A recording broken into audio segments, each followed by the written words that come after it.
my name is Nick and welcome to another episode of the Side Quest. Today's beer is called White Chocolate by the Bruery. Now this beer is a bourbon barrel-aged wheat wine ale with cacao nibs and vanilla beans. It is 14% ABV and this is brewed by the Bruery in Placentia, California. Now I've only had one other wheat wine before. I think it was called Friends with Wheat by McKellar and Horace. It was a really good beer actually. It was one of the first craft beers I've ever tried moving to San Diego, and I didn't start the channel yet, so I just drank it on my own, and I bought 2 cans and I drank all 2 cans. It was a really interesting beer. It was one of my first big flavored complex beers I've ever had. So I think when I describe the style of wheat wine, I like it better than the barley wine, which is like the cousin.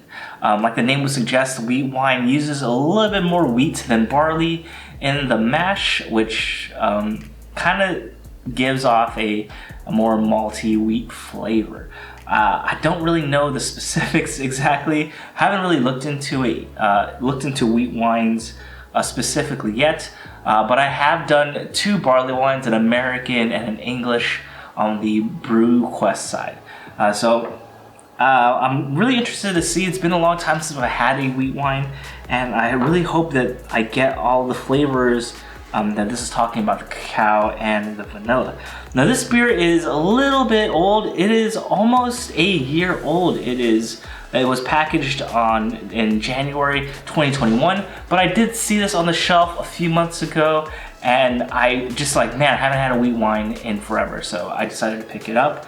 I know wheat wines can typically keep for a while, especially because this one is barrel aged, so hopefully the flavor is great, but I'm not going to be too harsh. I guess the brewery stuff that we get here is a little bit older, and it could just mean that a lot of people are not picking it up, or I'm just finally realizing that they're on shelves now. But yeah, I can't wait to try this out. Let's open this beer up and let's drink it. So I'll be right back after this pour.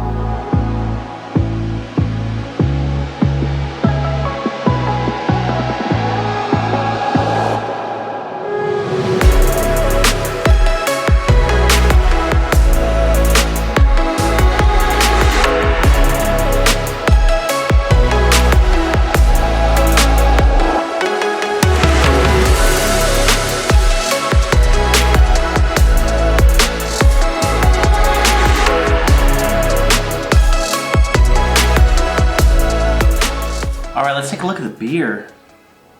So as you can tell, it's like a nice brownish color actually. I was expecting it to be a little bit darker, but I forgot what the last wheat wine I had. But I remember it being a little bit darker than this. Maybe it's because like they use different malts. But on this, it's a nice like caramel brown is kind of the impression I'm getting off of this color. It is completely opaque and the carbonation looks good. Wasn't a lot of head in the beginning, so that hopefully it's not an issue. I'm sorry if you saw the pour part, but there was some bubbles in the glass. I mean, I should have cleaned this better, but I usually just run it through my dishwasher because we have hard water here, so hopefully my glass is cleaner next time. But yeah, let's put a nose on it. The cool thing about this beer is I'm getting like a really light aroma from it. I don't know what it is. It's sort of like not necessarily butterscotch, or it's very faint, kind of like that's what I'm kind of getting from it. I am getting the alcohol off of it though. It's not super strong, but I know it's there. And this thing is 14%, so yeah, it's there. I'm not really getting maybe the vanilla's in there. It's like a soft note on there, but I'm not getting like chocolate or anything else coming off of this beer. So it smells actually pretty good. I'm very interested to see how it goes, and yeah. Cheers. All right, let's talk about this beer. Very interesting. I got a medium thin mouthfeel on this beer. I also got a good amount of carbonation, not too much. I need to clean the glass if you saw on that little pour. And the hop bitterness is not too much. There is some bitterness though, and I don't know if that's from the hops or the alcohol, which I'll get into soon. I got this really good mix of like maltiness, and something else on the first couple of sips, and then like I'm pretty like about maybe 5 big swigs of this thing, and it's a little more complex, especially now that it's warming up a bit. It's becoming a little bit more complex, which is great. I don't really get the chocolate coming out of this beer. I'll get the vanilla. It's like a nice soft sweetness coming in, and I don't know if that's from the vanilla or from the barrel part of this beer. I get a lot of alcohol, however. I do get that spirit style alcohol burn that you kind of get, and I get the regular high ABV beer alcohol that hasn't been barrel aged. The high ABV beer part is good. It doesn't taste too strong, but I know that this was in bourbon barrels because that spirit, that bourbon flavor immediately takes over the alcohol part. And I drink bourbon regularly with friends, so I kind of like that's the feeling I'm getting when I'm drinking this beer. It's 14%, so I'm not surprised it's there. I do get this really nice malty aftertaste though. It is really good. Like even though this beer is about almost a year old from canning, like I get that maltiness that comes through, and to be honest, I like it. Even like as like I burp a little bit coming back, I get like this caramel chocolatey taste.